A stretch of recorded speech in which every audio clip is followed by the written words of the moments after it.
창세기 41장 25절부터 31절까지 말씀입니다. 요셉이 바로에게 아뢰되 바로의 꿈은 하나라. 하나님이 그가 하실 일을 바로에게 보이심이니이다.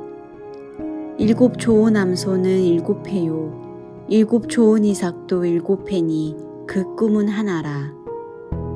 그 후에 올라온 파리하고 흉한 7소는 7년이요 동풍에 말라 속이 빈 7 이삭도 7회 흉년이니 내가 바로에게 이르기를 하나님이 그가 하실 일을 바로에게 보이신다 함이 이것이라. 온 애굽 땅에 7회의 큰 풍년이 있겠고 후에 7회의 흉년이 들므로 애굽 땅에 있던 풍년을 다 잊어버리게 되고 이 땅이 그 기근으로 망하리니 후에 든 그 흉년이 너무 심함으로 이전 풍년을 이 땅에서 기억하지 못하게 되리이다. 아멘. 샬롬, 반갑습니다. 이한주 목사입니다. 저는 지금 중국의 산동성에 있는 연태, 중국어로 옌타이라고 하는데요. 이곳 옌타이에 와 있습니다. 제가 생각하고 또 추구하고 있는 또 하나님께서 저에게 말씀하신 목회 철학은요. 평신도 사역자가 세워져서 그 평신도 사역자를 중심으로 해서 소그룹 교회를 세워가는 사명을 저에게 맡겨주셨고 또 그렇게 교회를 개척해서 시작을 하게 되었습니다. 그 가운데 또 하나님께서 또 특별한 사명을 맡겨주신 것이 바로 이곳 중국에서의 사역입니다. 중국에는 참 여러 가지로 어려운 환경들이 있습니다. 특별히 종교의 자유가 제한되는 부분이 있고 거기에 따라서 사역자들의 어떤 비자나 또 정착하는 것이 쉽지 않은 그런 모습 가운데 있는 상황에 있습니다. 그러다 보니까 아무래도 이 목회자 중심보다는 평신도 사역자들 중심으로 해서 세워지는 교회가 필요한 그런 모습이 되었습니다. 그 가운데 저에게 이런 사역을 함께 할 수 있는 그런 동역의 기회가 주어졌고 그런 것들을 하나하나 또 준비하기 위해서 이곳 중국에 들어와 있습니다. 기도해 주시고 여러 가지 맡겨주신 사역들을 잘 감당할 수 있도록 여러분 꼭 기도해 주시기를 부탁을 드리겠습니다. 오늘 이 하나님의 말씀, 창세기의 말씀인데요. 계속해서 요셉에 대한 이야기를 함께 나누고 있습니다. 이 이집트의 왕 파라오, 성경은 바로라고 하는데요. 바로 왕이 꿈을 꿉니다. 총 2번의 꿈을 꾸게 되어지는데 첫 번째 꿈과 두 번째 꿈이 이어져요. 맨 처음 그 꿈을 꾸고 나서 그 꿈 해석이 궁금했는데 그래서 이집트의 모든 점술가들 그리고 지혜자들을 다 불러 모읍니다. 그런데 아무도 그 꿈을 해석할 수 없었습니다. 그리고 이 바로 왕이 요셉에 대한 이야기를 듣게 되었고요. 지금 요셉이 바로 왕 앞에 있습니다. 그러면서 바로 왕은 요셉에게 꿈 이야기를 해주죠. 첫 번째 꿈의 이야기는 아름답고 살찐 암소 7마리가 있는데 그 뒤에 흉하고 비쩍 마른 암소 7마리가 이 먼저 나온 아름다운 암소 7마리를 다 먹어치우게 되죠. 이어지는 두 번째 꿈은 튼실한 7개의 이삭이 있는데 그 뒤에 말라 비틀어진 7개의 이삭이 이 튼실한 7개의 이삭을 먼저 집어 삼켜버리게 되는 꿈이었습니다. 그리고 이 꿈을 듣고 요셉이 그 꿈을 해석한 내용이 오늘 본문의 말씀입니다. 25절 말씀이에요. 요셉이 바로에게 아뢰되 바로의 꿈은 하나라. 하나님이 그가 하실 일을 바로에게 보이신이니이다. 아멘. 2개의 꿈이 하나라고 요셉이 이야기를 합니다. 그리고 하나님께서는 이 이집트에 일어날 이 일들을 먼저 바로에게 보이셨다라고 요셉은 바로 왕에게 이야기를 해줍니다. 그리고 그 2 꿈이 하나라고 해석해야 주는 말씀인 본문이 26절, 27절 말씀이에요. 아름다운 7 암소와 또 튼실한 7개의 이삭은 7년 동안의 풍년을 의미하고 또 뒤에 이어지는 두 번째 꿈에 또 이것들을 집어삼킨 흉한 7 암소와 속이 빈 7 이삭, 이것은 7년 동안의 흉년을 의미한다고 요셉이 해석해 줍니다. 그리고 이 지금 꾼 꿈의 일들은 하나님께서 이집트에 행하실 일을 먼저 바로에게 보이셨다는 것을 이야기해 주는 것이 29절부터 31절까지의 말씀이었어요. 이집트 땅에 7년 동안의 큰 풍년이 있을 것인데 그 뒤에 이어지는 7년간의 큰 흉년은 너무나 고통스러운 나머지 앞에 그 풍요로웠던 7년간의 풍년을 다 잊을 정도로 그렇게 힘든 흉년이 올 것이라고 하는 꿈이었습니다. 요셉은요, 먼저 세 사람의 꿈을 해석해 줍니다. 맨 처음에는 바로왕의 술 담당 관리, 그리고 떡 담당 관리, 그리고 지금 이집트의 왕 바로의 꿈을 해석해 주게 돼요. 그리고 요셉은 이 꿈을 아주 정확하게 해석합니다. 애매모호하거나 자신 없어 하는 그런 모습이 아니에요. 그런데 너무 놀라운 것은요, 단 한 번도 하나님께서 요셉에게 그 꿈 해석을 이야기해 주거나 하나님께서 알려주셨다 하는 그런 내용이 성경 어디에도 나와 있지 않습니다. 하지만 요셉은 너무나 정확하게 이 꿈을 해석하고 이 꿈을 선포하게 되죠. 이런 질문을 해볼 수 있을 것 같습니다. 그럼 요셉은 어떻게 이 꿈들을 그것도 분명하고 정확하게 해석할 수가 있었을까요? 그 비밀은 바로 요셉이 하나님을 향하여서 어떻게 신앙 고백했는가 하는 이 신앙 고백에 있습니다. 창세기 40장 8절 말씀이 이렇게 기록되어 있어요. 그들이 그에게 이르되 우리가 꿈을 꾸었으나 이를 해석할 자가 없도다. 요셉이 그들에게 이르되 해석은 하나님께 있지 아니하니이까 청하건대 내게 이르소서. 요셉의 신앙 고백은요, 항상 온전했습니다. 바로왕의 술 맡은 관원장, 그리고 떡 굽는 관원장, 그리고 오늘 바로왕까지 그 사람들의 꿈을 해석해주면서 요셉의 신앙 고백은 일관적이에요.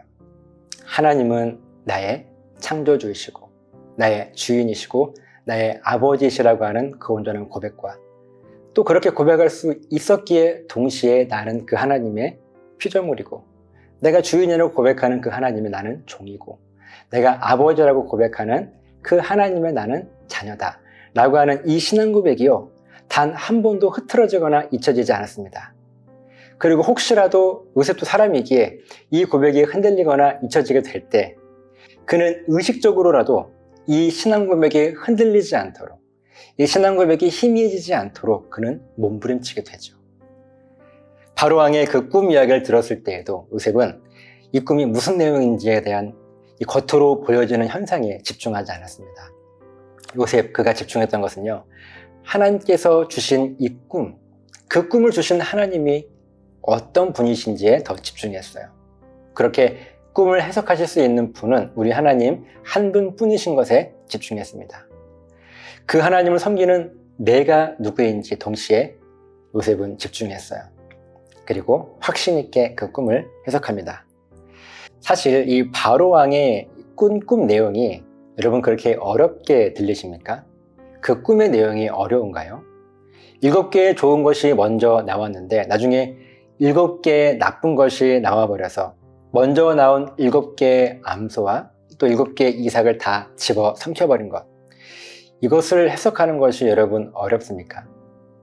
어쩌면 이 바로왕의 꿈을 해석하기 위해 불려온 그 수많은 점술가들 그리고 지혜자들도 어느 정도는 이 꿈을 해석할 수 있었을 것입니다. 하지만 이 왕 앞에서 그 꿈을 잘못 해석했다가는 자기가 죽임을 당할 수도 있었다는 그 두려움 때문에 그 어느 누구도 확신을 가지고 그 꿈을 해석하지 못하죠. 오늘날 우리들의 인생도 이와 마찬가지가 아닐까 생각이 되어집니다.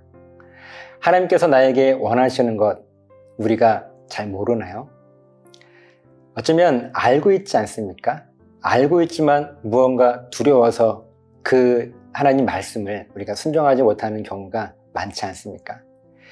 나에게 원하시는 그 하나님의 뜻이 무엇인지 이미 알고 있음에도 불구하고 혹시라도 일이 잘못되면 어떡하지? 라고 하는 걱정과 두려움 때문에 우리가 주저하고 있는 모습들. 하나님께서 바로왕에게 너무나 분명한 꿈을 주신 것처럼 어쩌면 저와 여러분들에게도 너무나 분명한 하나님의 뜻을 말씀하고 계시고 있는지도 모르겠습니다. 하지만 그 하나님을 향한 나의 신앙 고백이 흐려져서 그 꿈을 해석할 수 있는 분은 하나님이라고 하는 그 요셉의 고백과 같이 우리에게도 우리의 인생을 주관하시는 분은 오직 하나님 한 분뿐이십니다. 라고 하는 이 분명한 신앙 고백이 있어야 함에도 불구하고 우리가 무언가 하나님을 향한 이 신앙 고백이 흐려지고 희미해지는 것 때문에 하나님을 확실하게 신뢰하지 못하고 우리의 생각과 하나님의 뜻이 충돌을 일으켜서 우리가 혹 방황하고 있지는 않습니까? 오늘 말씀을 통해서 요셉이 그 사람들의 꿈을 해석해 주었던 그 비밀은요, 요셉이 꿈 해석하는 은사가 있었던 것도 아니고 그가 집중했던 것은 오직 하나님을 향한 그 신앙 고백 하나뿐이었습니다.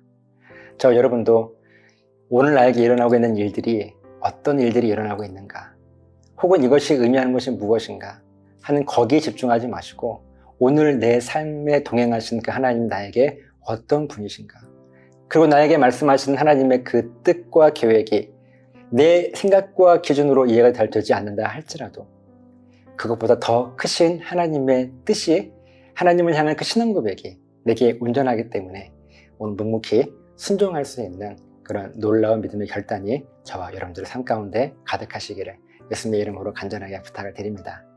기도하시겠습니다. 살아계신 아버지 하나님, 요셉이 그 많은 사람들의 꿈을 해석해 주었던 비밀은 그가 꿈 해석의 은사가 있었던 것도 아니고 하나님께서 그에게 꿈 해석의 비밀을 말씀하신 것도 아니라 오직 그가 가지고 있는 하나님을 향한 온전한 그 신앙 고백, 하나님이 어떤 분이시고 내가 어떤 존재인가 하는 것을 알기에 그 꿈을 주신 하나님을 확실히 믿기에 담대하게 그 꿈의 해석을 선포했던 요셉과 같이 우리의 삶에도 담대하게 내 인생의 하나님의 말씀을 순종하리라 결단할 수 있는 놀라운 은혜를 허락하여 주시옵소서. 감사드리며 축복하며 예수님 이름으로 기도드리옵나이다. 아멘.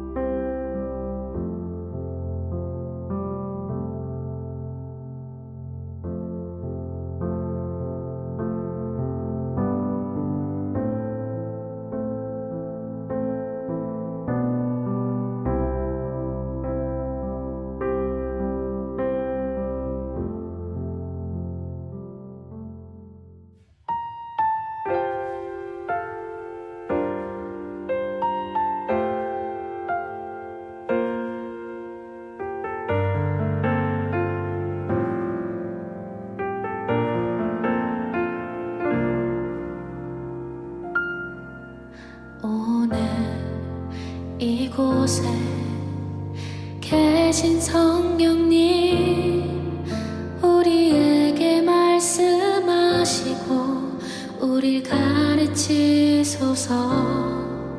닫힌 우리 맘 열어주시고 주의 빛으로 밝혀 우릴 인도하소서. 주님보다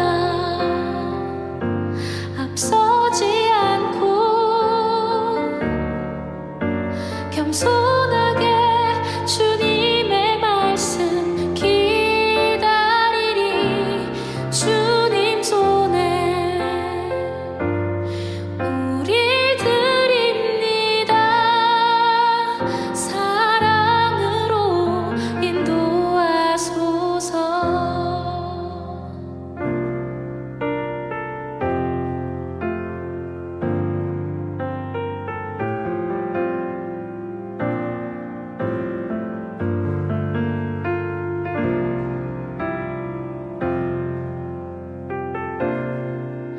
오늘 이곳에